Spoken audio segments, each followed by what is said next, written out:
Bismillahirrahmanirrahim. Elhamdülillah ve salatu ve selamu ala Resulillah amma ba'd. Selamun aleyküm ve rahmetullahi ve berekatuh. Hurmatlı görüşçüler, biz özüydün dolbarı ulantabız. Alda olsa leylek sülüktü moldalары. Biz oşal efirimizde en başkasın çoğun ustazlarız. Begeli Damılla, ondan keyin Gazbek Damılla jönde tartkanbız. Muhammed Gaz Damılla'nın oşal efirini tartkanda oşal aytkan biz Kazakistan'a dağın bizi jönötken, Kazakistan'a bar işledik degen. Oşal jerde Muhammed Gaz Damılla Kazakistan'a var oşal jerde dağın şakirtlerdi okutkan eken. En buyursa bizim bugünkü efirimizde oşal bir özgöçe bir konağımız var. Bu da oşal Kızıl Ordu'dan Kazakistan'daki tuğanlardan Muratbek Damla'nı biz efirge çakırganbız. Hem biz de Kazakistan'da biz Bişkek'te oşal sebepten biz adı efirimiz bu tüz efir. Bunda çekmeden online efirde biz söyleşi bolat. Kudayım buyursa. Ondan dağı aytıp keteceği nerse bu özünün tarihinadan aytıp beret. Birinci şu Sülüktüdегі Molla Abdüjapar Damladan sağ kalgan eken, Muhammed Gaz Damladan sağ kalgan eken, Muhammed Gaz Damla menen bu şol İsfaraga barıptır. Ondan keyin kayra 93 yılları grajdanlık soğuş çıkanda kayra leyleke 5 bala kelo okan eken. Kıskası bu Muratbek Damla menen bugünkü sağız öte kızıklı bolat degen ümitteyiz. Anda sözde Muratbek Damla'nın özüne verelim. Selamun aleyküm ve rahmetullah. Selamun aleyküm ve rahmetullah ve berekatuhu. Muratbek Damla kandaysınız? Jakşpı, densoluklarınız? Alhamdulillah ve nahmadu ve nesta'inu. Şükür taksir. Özlerimiz jakşımız. Jakşı, Kudağa şükür. Kazakistan'da tuğanlar kanday? Jakşı. Özümüz jakşımızlar kut bolsun mu? Jakşı bir program açkan ekensizler. Rahmat. Allah razı olsun. Oşal jana күндер men sizde sılkaların jönötüm körçäňiz gerek. Anda biz oşa efirde başlay berelim. Muratbek Taksir, siz algaç özüňizdi tanıştırıp ketseňiz, Kazakstan'ın kayсы oblusundan bolasыз, kayсы rayonundan bolasыз, yaşınız kançada? Oşаны aytsaňyz, oşaga jarşa men soraulарды bere berem. Eme siz hem Kırgızstanda okup Kırgızça söyleyet ekensiz. Kırgız ele olup kalıpsız. Owa emi azmaz Kırgızçabız emi kiçine aksap tursa kerek, bilbeyim da sizlerge malum bolat. Barınça jakşınakay bir süйлөп berişke tırşabız emi. İnşallah. Biz Kazakistan'ın Kızılorda şaharındanbız. 1978 yıl töregöm şu şaharda. Birinci jol biz oşu meşitke barıp okup жүрген malda bizge çoğun katta kişiler sabak berip öyle. Андай katlı bilimler de emi azыр bilip atabыз go, endi özlerinin bilgenlerini okutup atkın. Allah nasip etip Abjapar Damla kelip kaldı bizge. Sülüktü şahardagı Molla Abdüjapar Damla. Molla Abjapar Damla janında Kudratullah degan kişi var ele, 2 kişi geldi birinci. Emi bunday meşitlerge balдар barıp atkан учур. Biz birinçilerden barıp kaldık Allah nasip etip. Oşonda Murat Taksir bul kayсы yıllar olat? 93 yıl. 90 yıl. 1990 yıl. Molla Kudratullah al başka meşitte okuttu. Ak meşit degan meşit bolçu janında da kiçine meşit. Biz çoğun meşitte okup kaldık. Atın mı senin? Muratbek, Familin, erkeğin atışı. Abdülmelik. Tak, bunda kaçından beri meşitte okuvarsın sen? 6 ay болып қалды. 6 ay okup kaldı mı? Kalay okudu neden başladınlar? Әліппеден бастап. Енді қазір ne öğrenip atsınlar? Сүрелерді жаттап соны. Kur'an'ın süreleri. Құран сүрелері. Namaz şey. Намазды өз алдына жаттап жатадық. Al mektepte okuyorsun mu da Katar? Иә, Nesici klasda? 6 класс оқып жатырмын. Dürüst. Yani bunдағы maqsadın қалай senin енді? Ne Дінді öğrendim geledi? дінді алып енді көтеру. Elhamdülillahi Rabbil alemin, Rahmanirrahim, Maliki yevmiddin. İyyâke na'budu ve iyyâke nesta'in. İhdinas sıratal mustakim, sıratal lezîne en'amte aleyhim, gayril mağdubi aleyhim veleddallin. Rahmet aynalayın. Sağanda iman yüzlük, adamgerçilik, mına halkının bir adal azamatı olsun dep tilek aytamız. Anan malum şu bir Kur'an'a deyin düşpeyimi yaxşı okup kaldık emi. Al kişinin arkasında Kudaga şükür. Anan içinen yaxşı okukan baldardı emi ilim algıla, biz sizlerde ilimge körsetölü dep içinen yaxşı okukan 3 balаны İsfaraga alıp ketdi. İsfaraga barıp Molla Muhammed Gaz'ın kolga bardık. Эме Мурат Таксыр, ошондо жанакы Молла Абжапар Дамлов айтканда Кызылордага барганда ошо эки сменинен окуттук. Аябай балдар көбөйүп кетти. Биринчи поток бүткөндөн кийин балдарды алып калып, кийинки потокко бизге кошо сабак берип жардам берди деген. Ошол Кызылордадагы сабактар жөнүндө айтып берсеңиз. Азан saat 9'da birinci smen başlalat ele. Мындай мектептин сабагы түшкө дейин бир мал, түштөн кийин бир мал да эми. До обеда и после обеда болчу. После обеда мектепте окуган балдар до обеда келчү эле да. Обедкече окуган балдар обедтен кийин saat 3'te башталчу эле. Пешин намаздан кийинчи. Ошо эки мал сабак окуду. Анан кечкисин saat 7'de чоң кишилерге 3-cü сабак башталчу эле. 3 группага сабак берген ба? 3 mal болду.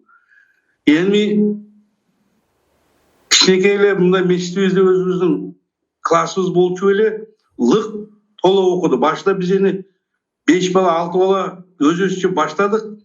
Анан кийин батпай калды ал мектепчи. Анан класс болуп окуган ушундай неме башталды. Saat 9'da башталчу эле биринчи сабак 11'ge чейин 2 saatта. Ар балага жеке сабак болчу эле. Мындай топ менен группа эмес. Жеке сабак. Келет сабагын алды, мугалим санынан тапшырды, башка сабагын алып кетти. Мындай болуп келчү. Убакыт жетпейт. Мындай отурганга убакыт жетпейт эле. Шакирттер ушундай көбөйдү. Анан түштөн кийин saat 3'төн 5'гече экинчи группа келчү эле.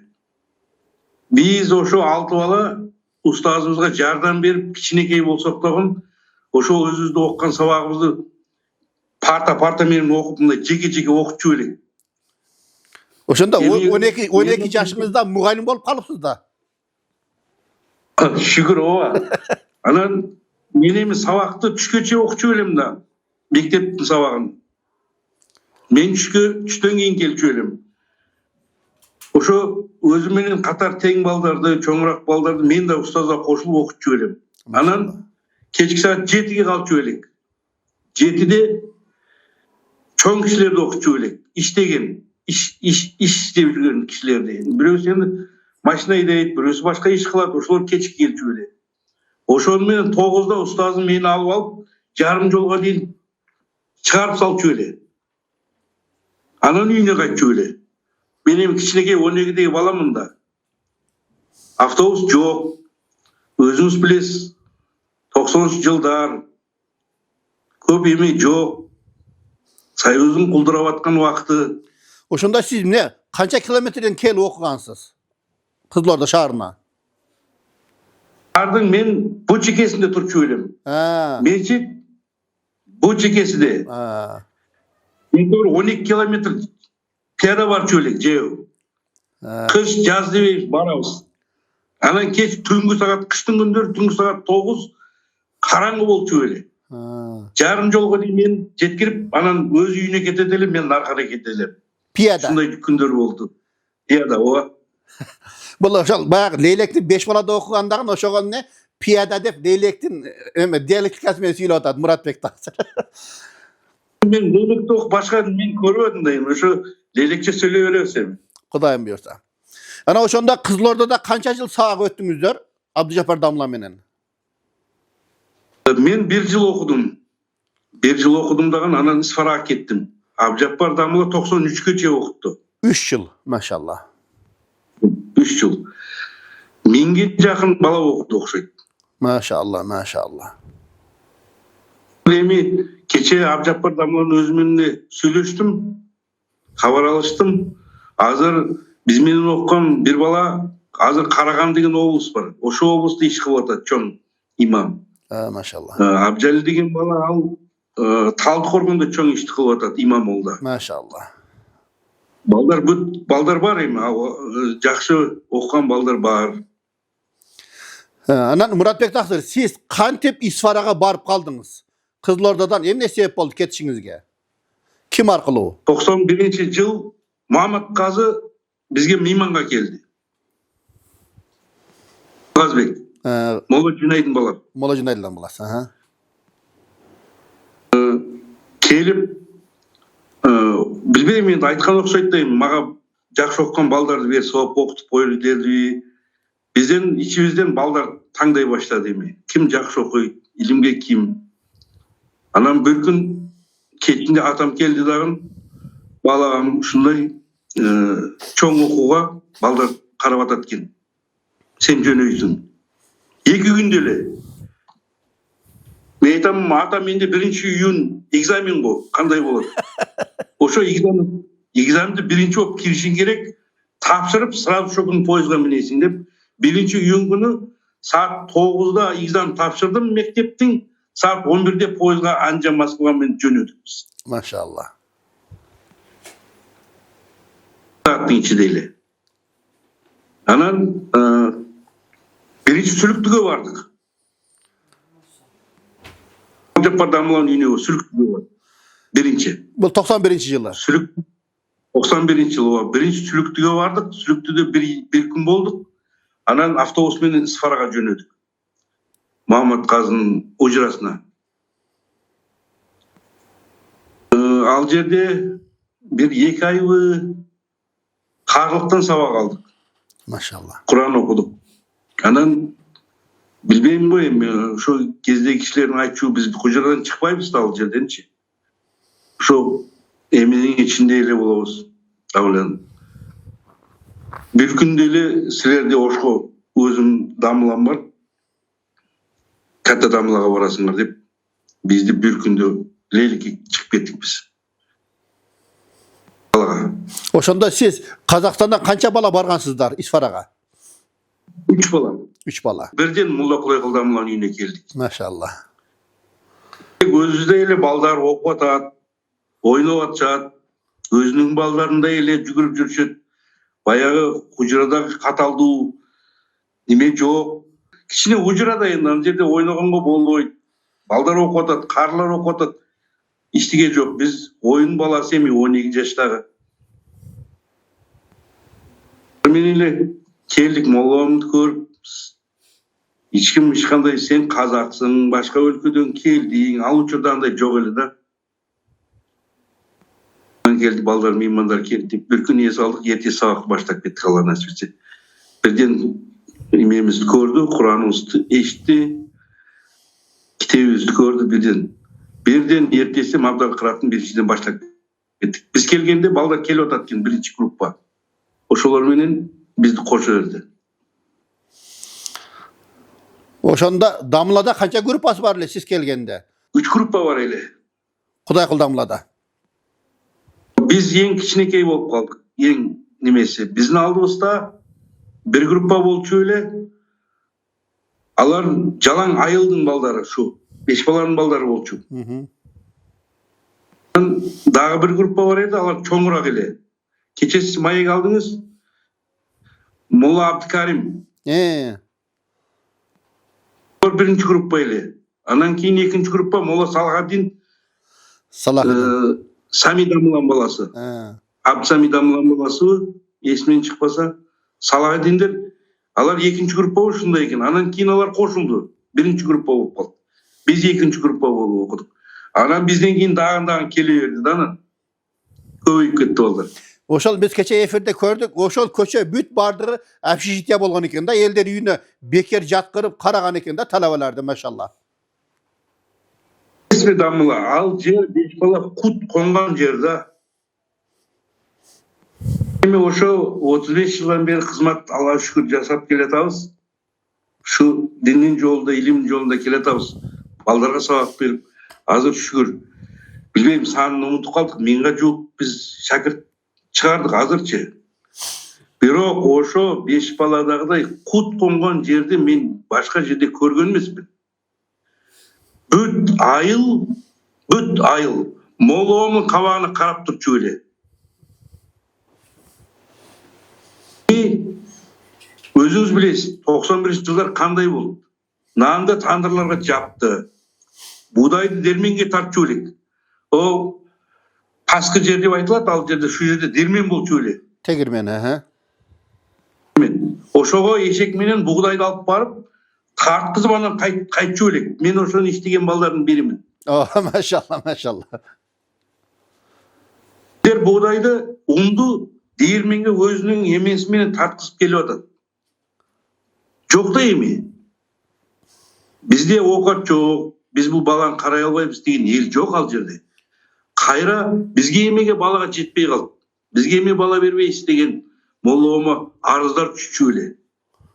Bir dak bala karayık dep.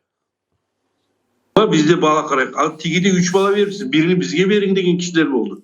Biz de şunu kulağımıza niye işittik. Bizde özünün bir tuğan avasını üyüne verdi. Kurban kılabanın üyüne. 3 balanı.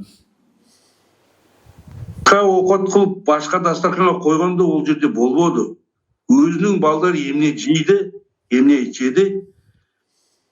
Bizde özünün üyünün en çoğun tatıktуу meyman kütçü bölmesine bizdi kongusup koydu. Biz bu jerde jasadık. Özleri kiçineke üyünde ol. Bizdi çoğun katta bölmege koyup koydu. Bizdeçi. Ötöşөгүнүм bizge eski mындай balдар jata berет, андай bolбойт. Bizge tatıktууsun, жылууsun, kalının, жаңырагын şunday kılıp koydu. Maşallah. Al ayıl emin kongan ayıl aytып atam bol, başkaça ayıl. Büyüt, kança azır aytsak. Biz barganda ele Kara Kemerden balдар kelip attı. Мынжаны Чардыбал деген жер бар, ошо жерден балдар келип атты. Чиңменден балдар келип жатты. Өйдөдө Исфананын жогорку жагынан Аксуу деген жерлер болду. Ошо жерден балдар келип атты. Патхоз деген балдар болду. Ошо жерден балдар келип жатты. Анан bir жылдан кийин Ысык көлдөн 2 бала келди. Ысык көлдөн. Maşallah. 2 бала келип.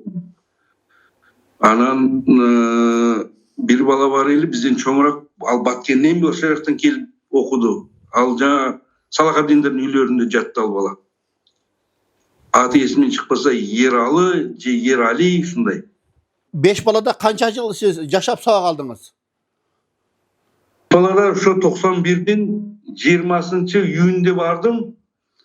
94'tün 4 fevralından ayaktan beri karay çıktım. Bir günde ele çıkıp kettim. Atam kelip alıp ketти. Dataları menen jattayttık da esingizde kaltıra maşallah. Жаттабагanga болбойт. Ал эми менин эң кызыктуу балалык учурум да эмичи. Бала болуп барып чоңоюп кайттык да. 94'te keldim Kızılorda'ga, 4'üne keldim. 6'sı günü işe girişip kettim. 16 yaşımda. Maşallah. Birden ele mudaris bolup mescitке kirip 2 yıl sabak berip, anan İslam üstüne mine Almatıga düşüp kettik kayra. Başka balдар mektepte okçu öyle de sentябрда үйлөрүнө кайтып каникулда келчү эле. 3 bala Mollom жанында жатчу элек. Abdulatif, Abdülmecitlermin çoğu biz bir bölümde жатчу элек. Жазы жаныда. Ötçe bir sabak, түттөн кийин bir sabak тапшырчу элек. Mollom özү да айтчу эле. Силерди мен ушундай окутуп атам. Силердин убактарың аз. Тез буну алып калгыла. Бул жерде нан талап кылып жүрүп калбагыла. Курсактын эмеси менен. Başыңарга куюп алгыла. Эртең ушул күндөр силерге ар бир минуту алтындай сатып ала албайтын убакыттар болот. Ушуну мээлериңе куюп алгыла. Ал киши сүрдүп эле да. Кишиге окшош болотун. Bir mal барсаң шундай күлүп, азилдеп сени күлдүрүп отурат.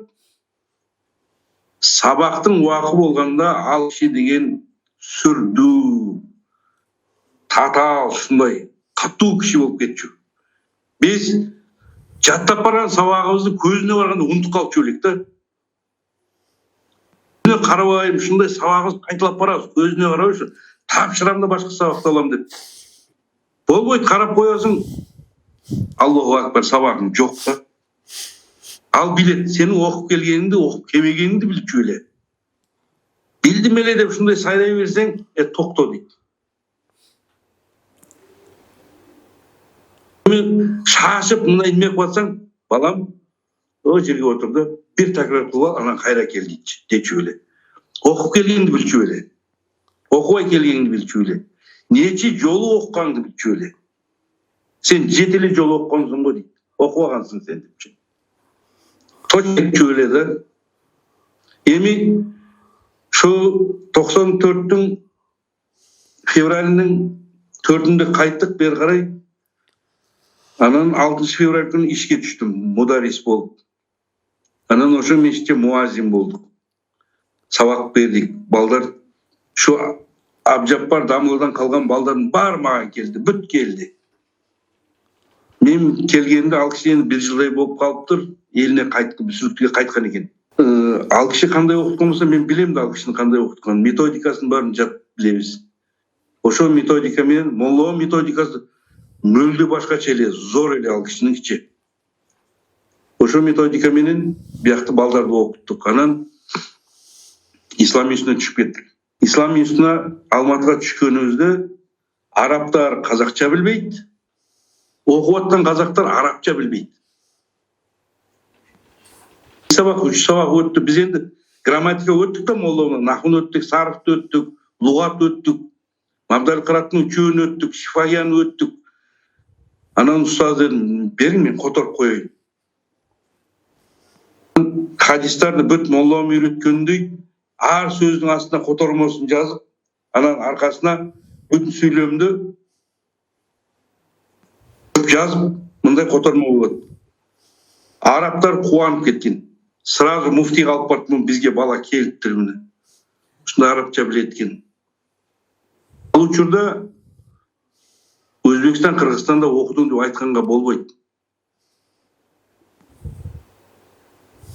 Запрет кадимкидей эле. Кайдан окудуң дейт, өзүм эле окудум. Кайдан Кызылордада окудум, кимден окудум? Бир чалдын атын айта салабыз. Ушунда окудум. Анан неме окудуң? Барановтан жаттадым өзүм эле. Бизде лугат болчу эле, Баранов 1-2 деген. 2 tomdan турат. Tomdan турат. Ошо Барановтан эле жаттадым. Кандай китептерди окудуң дейт, бир китепти бере коюп карасам, Мишкатул Масабихти мага бере коюпту. Ачам билдим текшерип атканчы. Кичине которуп мындай окуп которуп атсам, sen Kırgızstan görgön bolasın deyit ko mufti. Oşo kim ele mufti?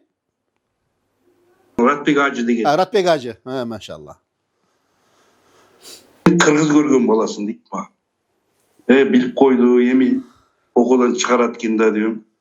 Balam beri jakın otur dedim. Sen 2 yıl bu muallimlerge jardam ber. 2 yılda şu diplomdu koluna karmatam dedi. Menen 2 yıl Arapların janında kotormочу olduk. Maşallah. Araplarga Kazakça öğrettik. Kazaklarga Arapça öğrettik da emi. Ortada жүрдүк. 2 yılda şükür. Özü aytkanday, вада кылгандай 2 yılda kolubuzga krasный дипломду карматып, Kızılordaga imam kılıp jönöttü. Maşallah. Kanday bolsa da emi dindin atı dinda. Dindin adamları içinde birbirine жылуулук көргөзөт да. Ошо 19 жасында чоң мешитке имам болуп келдим анан. Эле балдарды чогутуп, окутуп кайрадан башталды. Анан 2000-жыл мешитке наиб имам, областной наиб имам кызматына көтөрүп берди. Мурат эми сен келдиң, Кудай берди бизге. Sen bilimingdi da bir, bunu dokumentten çoğult. 128 meşitin dokumentini jasadık. Maşallah. Nasip kılıp çoğ meşitler kurula başladı. Anın bardığın biz var kublasını düzdüp, mınday bolat meşit, azırkı tipte mınday bolat oşunun barını. Azırkı Kızılorda turgan çoğ meşitin özü, şu menin podpismenen emne kılıngan. Maşallah. Ablasını meşit. Anan 2 yıl oşurda kızmet kılıp жүрüp, İmamımız başka jaka karay almaştı. Apsatlar muftinin emesmenen obluska imam bolup koydu. Kızılorda oblustuna. Oblustda 3 yıl bakardım. Kur'an jarışlar, birinci yolu Kur'an jarışlar uyumdaştırıldığından. Ballar okutkula, ballar okusun. Dep bardığına tapşırma ile verildi. Muallimler jönöttük, şakirtler jönöttük. Қызылорданың бүт айылдарына шәкірттерден Құдай деп жөнөттік эми. Насип Алладан енді ачқа қалбайсыңдар, елдің ортасына орды деп шәкірттер жөнөттік. Қазір Құдайға шүкір шәкірттер бүт райондарда біздің шәкірттер имам қылып атады. Elhamdülillah. Чоң мешіттерде илимдүү балдар бар, Құдайға шүкір. Анан 2011 жыл бір шәкіртім бар еле, жақсы шәкірт. Бір сізге емне қылайын. Мақұл. Біз чоң центр салалық деді. Жанына мешіт қылалық, сіз ошыны башқарсаңыз. Қандай болады? Мен бияқта шығып атам. Сіз ошыға белді макам байласаңыз, мен бүт қаражатын көтерім. Бүт емне керек мен бүт көтерім. Чоң мешіт, чоң центр салалық. Ошо менен 2011 жыл баштап жібердік. 4 жылда мешіт салдық, Құдайға шүкір. Чоң мешіт салдық. Жанына 2 этаждуу 80 балалық, 40 бала мәселе, 40 бала қарылық. Медресе құрдық. 80 балаға ылайықталған. Балаға ылайықтауға. Бірінші этаж оқу комнаталары, ашқанасы, автономный таратханасы, екіншісі жатақхана.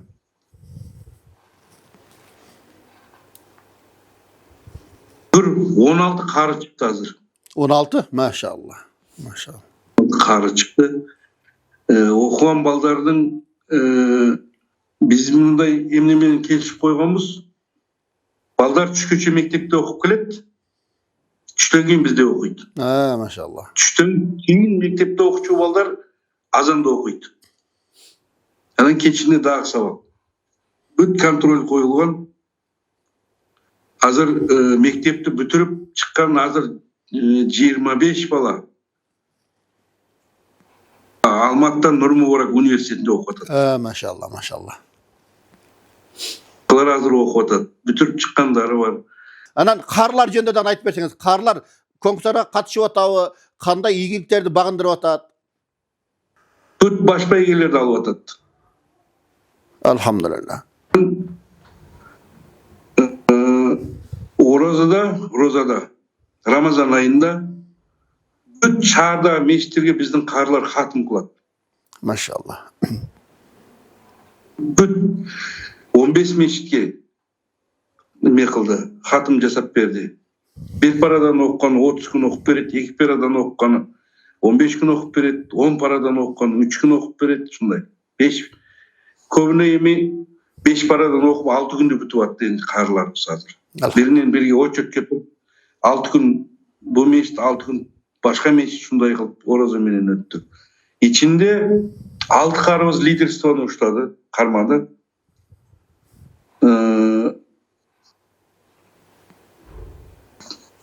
Аравияға жарысқа кетті. Жерде Шейх Айманның көзіге түшті. Maşallah. Өзінің путевкасыменен Меккенің Мединенің ішін алып шәкірттерге айланмаққа ішін көргенге емне қылды. Кабаның алдында хатым қылды. Maşallah. Ушу 6 балаға шындай неме берді, жанында отырып Құран оқығанға. Мүмкіншілік түзіп берді да. Берді. Анан ошоның урматыға бізге Қызылордаға şu сілердің ұстазыңарға деп кисваны менің намыма атайын жөнөттү. Maşallah, maşallah. أعوذ بالله من الشيطان الرجيم بسم الله الرحمن الرحيم يا ربым мына кеше Құдай қаласа сапарға барып келдік. Бұл сапарымыз сондай бір керемет сапар болды. Бірінші Алматыдан Мединаға бардық. Мединадан пайғамбарымыз саллаллаху алейхи ва салламды зиярат жасап, одан Осман Тоқаға зиярат қылдық, Осман Тоқа менен. Одан Мединадан ертеңіне Жиддаға бардық. Жиддада Қағбаның кілтін ұстап келатқан, осы күнге шейін егелі жасап келатқан ұрпақ Шайбейдердің үйіне қонаққа бардық. Сол Шайби, Абдумалик Шайби екен, қазір Қағбаның кілті соның қолында екен. Оның үйі Жиддада да бар, үйі бар екен, Меккеде де үйі бар екен. әттең сіздер Меккеге келгенде Меккеге үйдегі біраз не беретін едім деп кірпін ұстататын едім деді да. Мына Жиддадағы үйінен сонда Алла нәсіп қылды да осы кисваны үйінен ілініп тұрған жерден алды да мынандай бөлді да екіге бөліп берді. Біреуі қазір Сейітжановтың үйінде, біреуі бізге келді. Бұл Алла нәсіп қылып енді Құдай қаласа мына тақсырға келіп отыр. Алла үйінде Құдай қаласа берекеттілік, Құдай қаласа енді бұл сіздің ұрпақтан ұрпаққа жалғасып Құдай қаласа. Ертең міне Әбдімәліктен баласына Мұрат тақсырға мына Қағбаның кілтін ұстаған ұрпақтан келген тәбәрік деп иншалла алтта қалатын болады да иншалла. Мына біздің атамызбен аттас екен сол кезде. Сол атамызбен аттас сол Қағбаның кілтін ұстаған Әбдімәлік шейхтен менің әкеме келген екен деп, тақсыр атасына келген екен деп, мына ұрпақтан ұрпаққа қалатын осы дүние болсын Құдай қаласа. Бұл да мына Қағбаның жабуы, мұны кесіба деп айтады иншалла.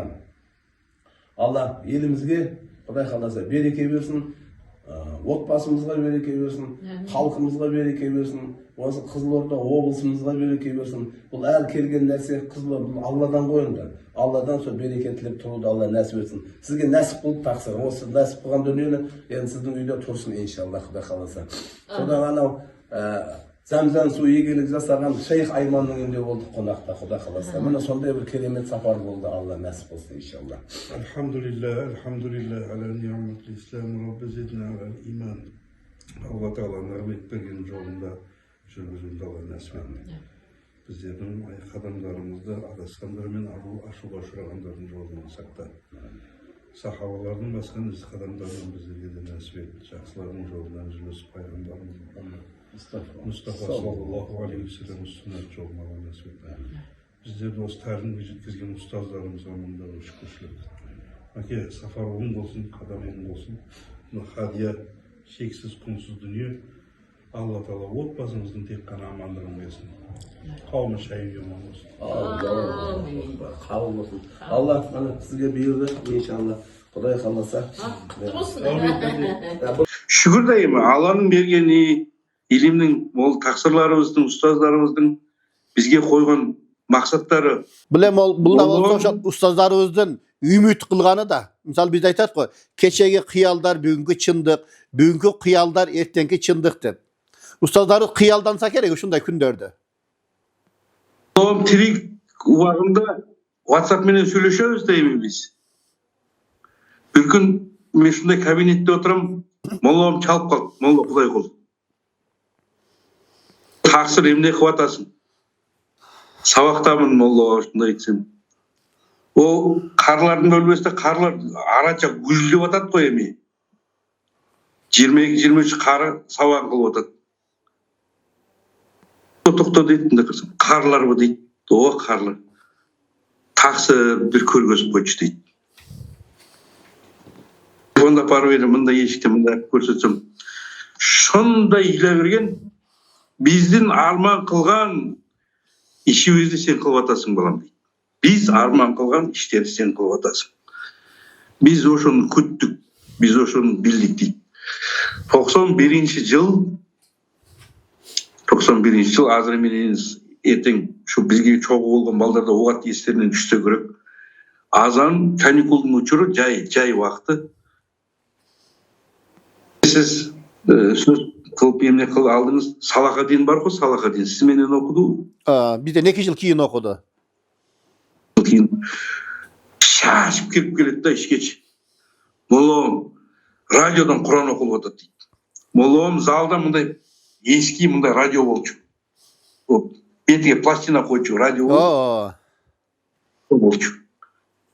Азыр деп та мындайлар аны чыңылдатып бурайт канал издепчи. Канал издеп Kur'anды таап алды. Биринчи жолу. 91-ин жайын айын күнүн билбейм.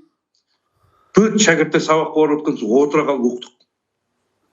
Шында моллам айтты, міне дин келді деді. Балаларым дин келді. Енді қысмайлар, тосқолдар емей жоқ. Сілерге жол ашылды міне. Құран келді деді міне. Менен біз мотивация, дух деген шындай болады екен да. Біз мұрдағы жаттап жүрген ішіміз қайтты, анан кеттік жаттағанға Biz endi dinге hizmet kılчу bolabыз. Бүт балдарда мотивация болчу эле. Биздин учурубузда окуган балдар мындай дейм азыр. Кандай дейт? Ачка болсоң ток окуйсуң. Окусаң эшиңден чыкканга эрте болот дейт. Сончу жылгы балдар алар ачка балдар да. Асынын туфлин, юкасы кийип кеткен учурда алчы. Эжесинин сумкасын артында сиңдиси жыртпай кармаса мен кармайынчы деген убакытты алчы. Эчтеке жок. Мен жаркоп деген тамакты билбейт экенмин да. Жаркоп деген тамакты билбейт экен. О Курбанкуловдун аялы Назикат эжем Молла бача бүгүн жаркоп жейбиз дейт. Жаркоп деген кандай аш, кандай иш билбейм да энди, көрбөгөм, эшитпегем. Шаардын баласы. Ошентсем кадимки макаронун үстүнө каткан нанды, калып калган нанды. Нан пало десеңиз? Ошо ооба нан палоо экенин кийин билсек. Көзү жок. Муну кылып тамак кылып атат экен да, башка жок да энди. Ал кишилерге бала эле болуп кеттик. Азанда турабыз. Биз сабак эле окуп койгон жокпуз. Эрте турабыз ошон үчүн. Уйдун астын тазалайбыз, колубуздан келсе саап беребиз. Колубуздан келсе чөбүн беребиз, колубуздан келсе жем беребиз. Биз ошо жаткан немебизди бизге иште дебейт. Биз өзүбүз иштейт элек. Огородуна бирге жүрөчү элек. Тамеки, жана капуста эгет.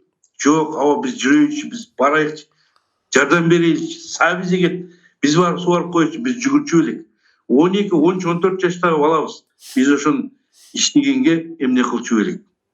Эмнеге? Анткени алардын бизге кылып аткан эмеси, урматы, урмат да эми, урмат шакырт молочого урмат кылып атат аларчы. Сен мынаны жедиң, сен жатсың, сен отурасың деп алар айткан эмес бизге. Окугула, моллонун уят болуп эртең менен сурайт окугула. Айтчу, кечин келгенде Курбанкуловум, кана сабагың окудуңбу? Эмне өзү түшүнбөйт, бирок сурайт эле. Бала, сен ойноп калба, уй бирденке деп иштеп жүрүп калба. Эртең моллоон сураса мен уялып калам дейчү эле.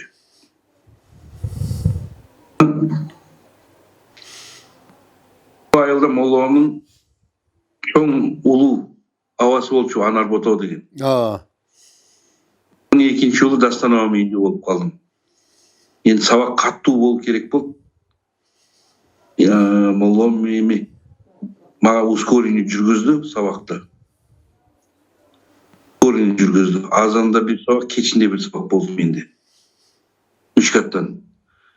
Азанда кайда мен 10 баянды окучу элем. Түштөн кийин балдар келген кезде 3 катта окучу элем. Билген экен дал киши мен кететин убагым келди. Мен келишпейм, моло дагы бир жыл окуйунчу. Сабагым пышпай калып. Хотя буну такрар кылып кетейинчи.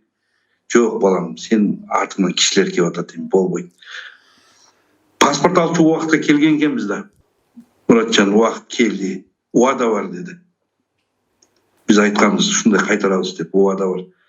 Болбойт эми деп. Анан бир күндө бияка чыгып кеттик. Öde şol Mollavada okugan balдар айтат экен да кебелер.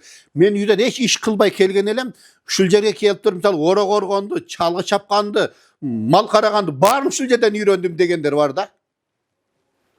Бири менмин. Балдардын бири менмин. Моллом ал дыйхан киши эле да. Бер, муну кылып бергиле деп айтпайт эле ал. Кетмен аркалайт да суу менен кете берчү эле. Аркты ачып. Орокто алып өзү оруп кете берчү эле. Алып, Паскыжай деген жер бар. Өрүктөр, эмелер болот, эми куркан. Ошону жийип коебуз. Ошону өзү эле чап кел. Күчтүү киши болчу эле, күчтүү киши болчу эле. Моллама Кудай берген да. Кудай берген. Биз bir жолу мейман болуп Кызылордого чогуу келип кеттик. Кайсы жыл? 93. 93. Kança жол енді біз Ленинабадтан мендік Қызылордаға че. Анжа Москва пойызға мінеміз. Қызылордада 2-3 күн болып. Orada bir gün Cuma kirip kalıp çoğun imam bolçu çal kişi 84'te bolçu ol imam. Tanıştı. Taksırımın tanışıp koyun bizim Kırgızistan'a gelin ustazımız. Cuma'da sünnet okup boltağın mikrofonмен hurmatlı cemaat bizden ortağız alın kişi kelip otadı. Cumasına biz iktida qilib qo'yaylik deb mollamni jumaga chiqargan. Buni bilmaydi, ko'rgan emas. Biroq islomning ilmning orqasida bunday hurmat bo'ladi ekanda. Mollamning hozir bilib atamыз, endi al uchurda endi biz sezmedik, bala bo'ldik bu. Oliyalar qatarında ele bo'lgan ekanda. Oliyalar qatarında bo'lgan. Bir emesi Kızılorda'dan keletavız. Biz Kızılorda Gürüş'tün eli. Gürüş'e geliz biz. Bu tala Gürüş bizde. Kaptı ikiye bölüp jarım kap olup Ленинабадтан düştük. Can dedi. Bir nerse etsem kapa bolboysun dedi. Çok. Үйден алып аламыз дайым. Жарым kap, молламдыкына жарым kap мен жатқан үйге. Başka iştike yok. Kurban ağa neydi? Сурабайт да бірден. Ова. Бірден алып келгіле деп сурабайт бізденші. Бірақ біз еме insanбыз да еме түшінбеуіміз жоқ, ал жақта алып барышымыз керек. Мұратжан бірден айтсаң қапа болбойсың. Жоқ, тақсыра молла айтың. Азыр біз бір жерге барамыз деді. Ова. Жарым қапты şu kişiге беріп қойсақ қапа болбойсың дейді. Устаз менен сұрап атады. Мен 13-тегі баламын. Молла сіз қандай айтсаңыз шындай болады. Барсақ, бұл Абдыманнан бері мен есімнен шығып қалды. Хужра бар екен Ленинабадта. Хужраға өзінің үйіне алып баратқан Гүріш ташап кетті. Ең көрғылар мұқтажырақ о аш оқытқа депші. Ленинабадтан İsfaraga, Mige qarab, Beşpala qarab avtobusga o'tirdik. Anan aytdi, "Mollo, men endi birden aytsam, qapa bo'lboysizmi?" deb. "Yo'q, endi qilib, bu jarım qapning jarımın siz olib qolin. Obdan bo'lsin." Aynan. Aqlı var baldarda o'qitgan aql kişinin işleri bo'ladi. Başında aqlın ko'p bo'lsin, patasın bo'ldi. Ya maşallah.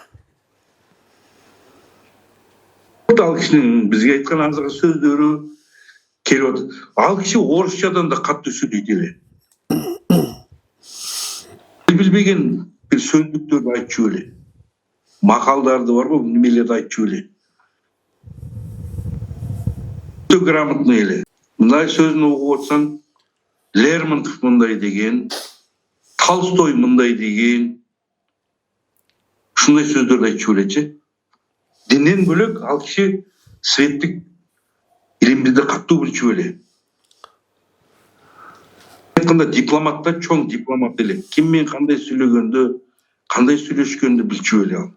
Azan taң namazdan keyin жүгіртіп жібер çöyle. Barıp жүгіріп uyku açıp gelgile. Жүгіріп gel çöyle. Oyun çöyle. Kişineyle siz bardınız o kişineyle avle. Biyag uy, biyag tapcan, biyagında o çokqana turat. Oşo жерге biz balдар çipti ilip alıp volleybol oynaçılık. Volleybol. Akışı tamaşalap kızıktap kara çöyle oşoga. Anan bir jol aytты da emi. Sport adamды жақсылыққа қарай жетелейді, бірақ спорттың күшін алу керек та, ана нервісін албаш керек деп. Мен атты Бешбалада үйрендім. At mingendi. Mingendi. Bizde iki tay bolçu öyle. Biri ak, biri kara tay bolçu. Oşunu saydan suaratilik. Abdulatif ekebіз barabыз. O saydan. Kayrak. Күніге oşa kılabız. Anan ulaktı gördük. Beşbalanın ulağını gördük. Anan ulak at mingendi başladı.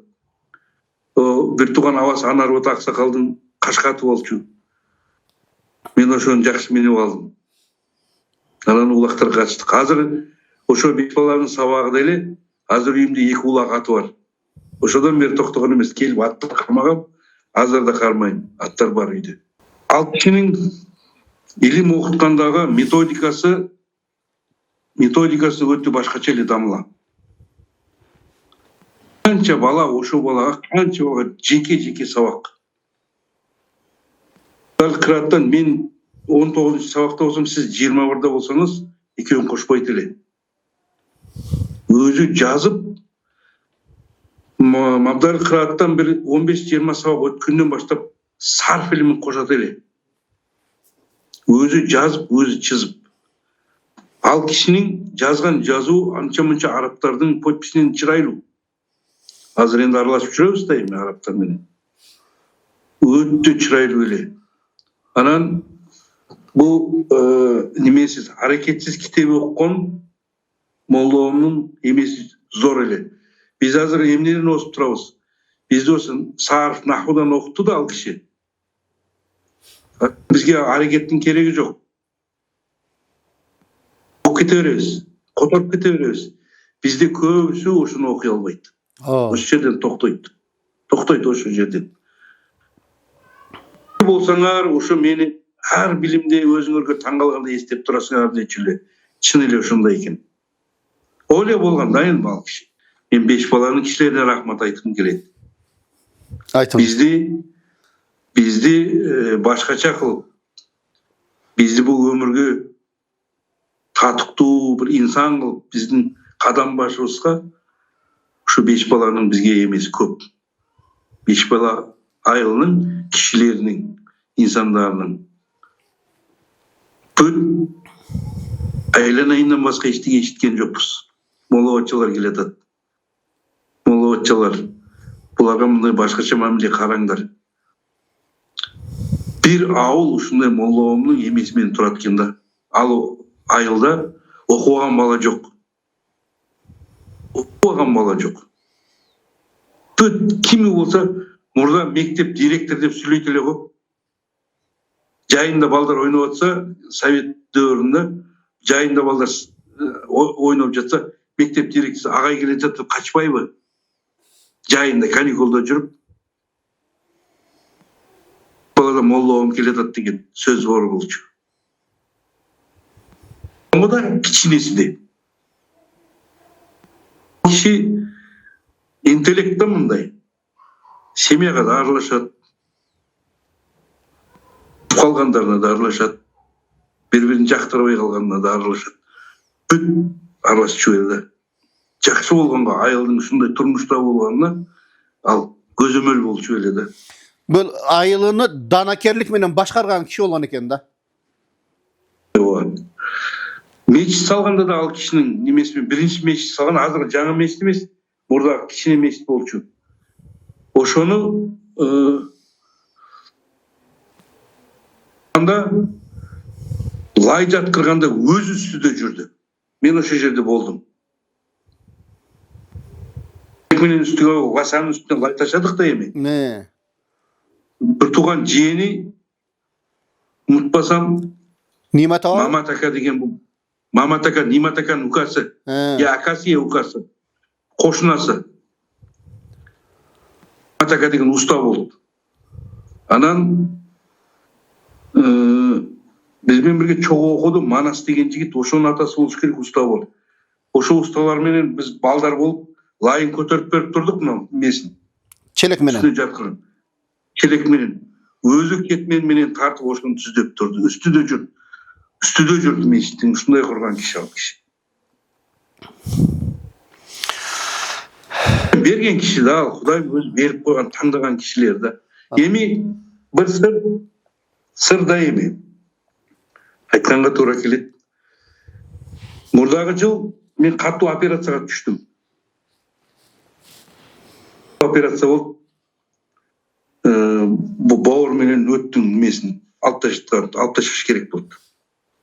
Наркоз берди, уктадык. Билбейт да, наркоз деген ол чала өлүм да эми. кесіп атат, неме қылып атат білбейді адам. Жарық жерден шығам, түш көріп атам ба деймін да. Аппақ киінген кішілер. İçide молдауым. Bir судан шығарады да мұндай. Отча, саған ол уақыт келген жоқ. Түшімді, пайғамбар мұндай неме болып кірбейді дейді ғой енді. Шайтан пайғамбар болып еле кіре албайды. Пайғамбар өзі болып кіреді дейді. Пайғамбарымыздың алдынан шығарады да мұндай. Кішілерменен, аппақ киінген кішілерменен. Сізге уақыт келген жоқ дейді да, ешіктен шығарып береді. А мені ойға отып атады да, наркоздан ше. Молла сіз сонда қайтарды түшіңізді, мұндайша айтқанда. Уақыт келелек деп, қызмат қыласың деп. Шығарып алып, мұндай қылып, шығарып алып, жалаң ақ киген кішілер пайғамбарымыздың алдына алып келеді. Шындай қылады да, бір кешікке мұндай түсіріп алып, саған молла отча, саған уақыт келген жоқ дейді да, мұндай шығарып береді. Ешіктен шығам, мені ойға отып атады. Операция бүткен. Алла рахмат қылсын. Бүгін жақсы сөздерді сөйледі. Құда қаласа ошол көрді жатқан жерде дағын бұйырса сезіп жатса керек ем рухы, иншалла. Дүниеден өтті, естік. Ошо мен операциядан емне қылып бара албай қалдым. Барабыз Алла нәсіп етсе. Дүниеден өткен күні менің естуімше 12 kişi bir түш көрген дейді. 12 kişi, biri Leylek'te, biri Batkent'te, biri Bişkek'te, biri Oş'ta, және şunday. 12 kişi bir түш көріп тұр дейді. Оны Abdülmecit'ten сұраsanız татықты қылып сізге айтып береді. 12 kişi bir түш көріпті. Пайғамбарымыз көреткен түшінде, саллаллаху алейхи ва саллям. Жанындағыларға таярлық қылып атады дейді. Бізге молла Құдай қыл келіп атады, таярдан қыла депші. Молла Құдай қыл келіп атады депті. 12 kişi 12 жайда bir түш көреді қайтқан күні. Шындай ойғанады, азанда бүт хабар кетіп атады, молла Құдай қыл дүниеден өтіп тұр. Қайда жаңалық бар. Олия кіші да, ұстазымыз, олия кіші. Мұратбек тақтыр, Алла разы болсын. Аяқ соның маек болды. Biz ошо кишилерге татыктуу шәкірт болып, Алланың жолында қызматта чарчабай жүрүүшүбүздүн өзү ушулардын паталары менен деп билебиз.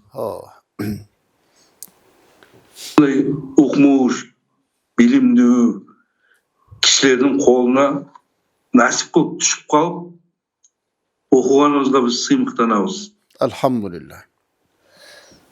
Бала айылы, ал бір Кыргызстандын бір четкей айылы да эми. Қазақстандан бар ошо айылды көрүп, шундай окумуш, динге, улутка, инсандык даражада каттуу өздөрүн баалаган кишилердин колунан тарбия алганыбызга биз кубанабыз. Биздин эжелерибиз, ал жерде кызмат кылган эжелерибиз, молломдун аялы, Бахриниза эжебиз, чоң атабыздын аялы, Санталат эжебиз, бізге тамақ беріп, үйінде қараған Назикат эжебиз, Еркина эжебиз.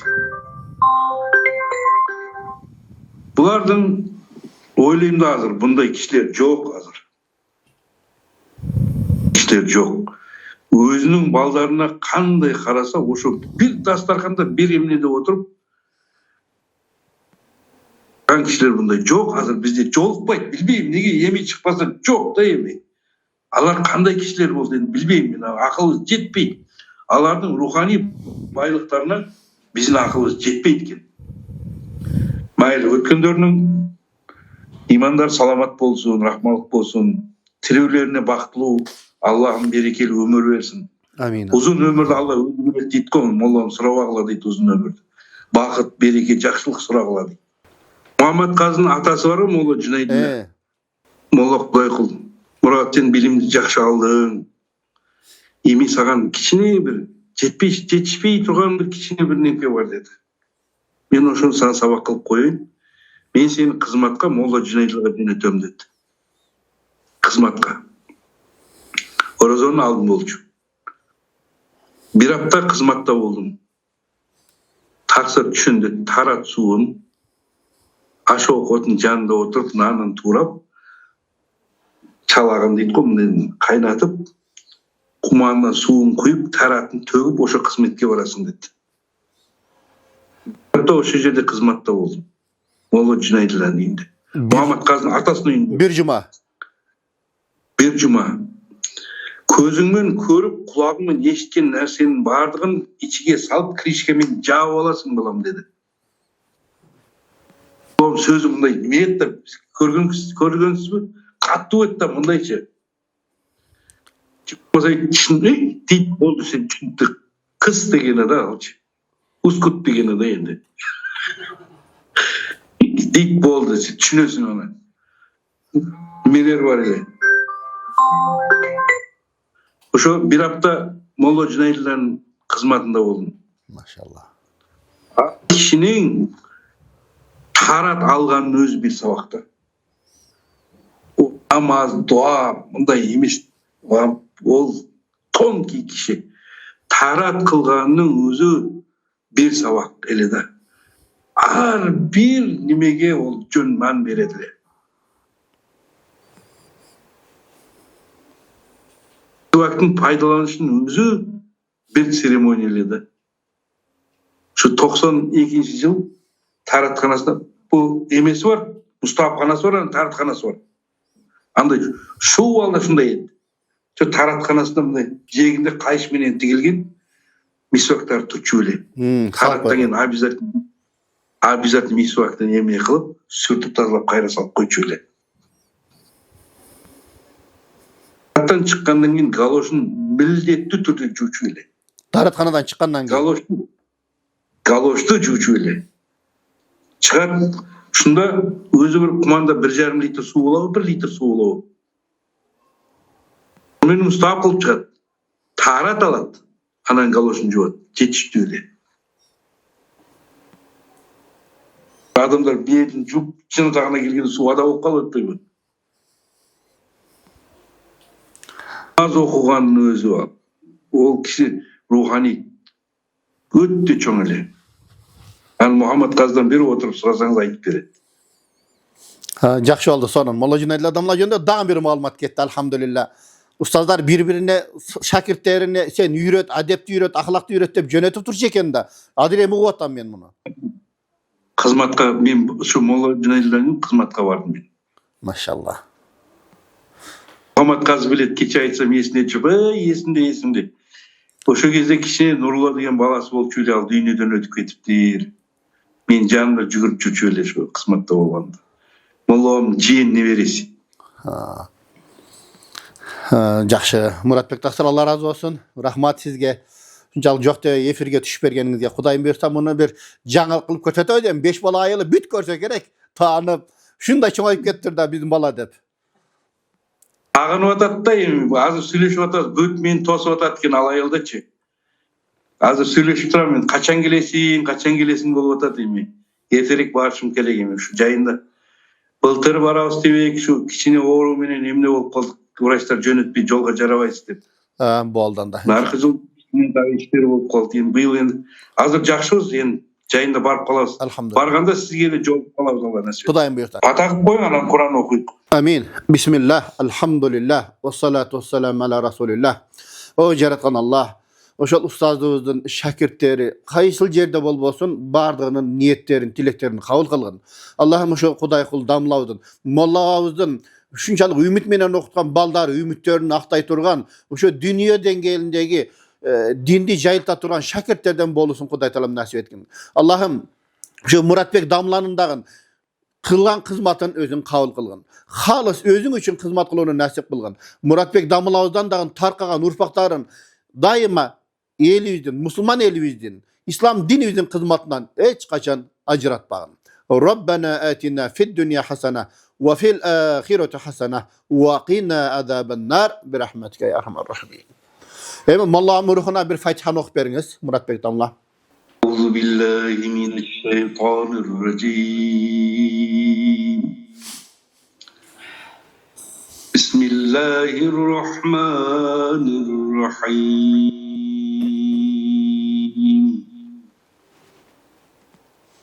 Elhamdülillahi Rabbil alemin. Rahmanir Rahim. Maliki yevmiddin. إياك نعبد وإياك نستعين اهدنا الصراط المستقيم صراط الذين أنعمت عليهم غير المغضوب عليهم ولا الضالين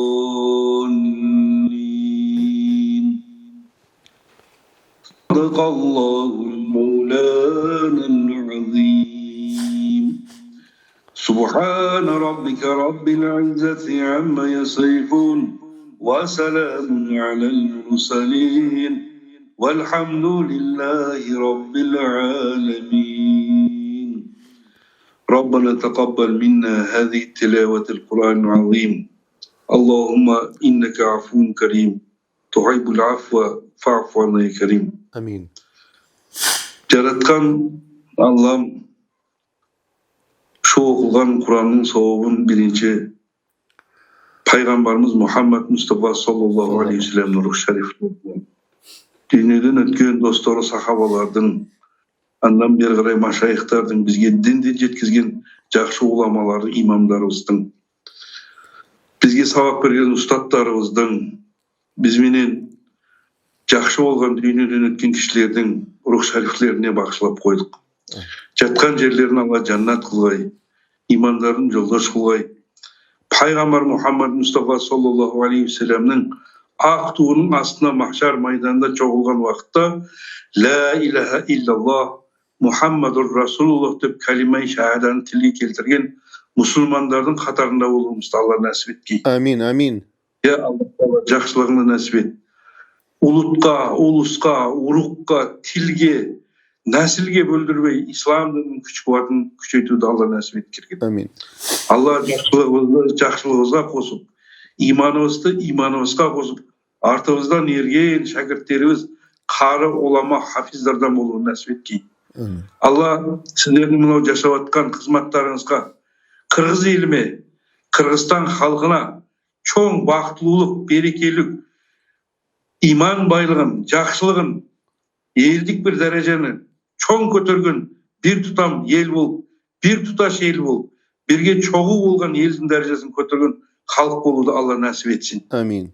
Ошо жерден барған, жан жақтан барған балалардың инсани дараматтық ilmi халын көтергенге қызмат қылған енелеріміздің, аталарымыздың, қошыналарымыздың, бір туғандарымыздың Алла бақытлы ғұмыр кешулерін, ұл қызының қызығын көруді Алла нәсіп етсін. Amin Allah. Аллаху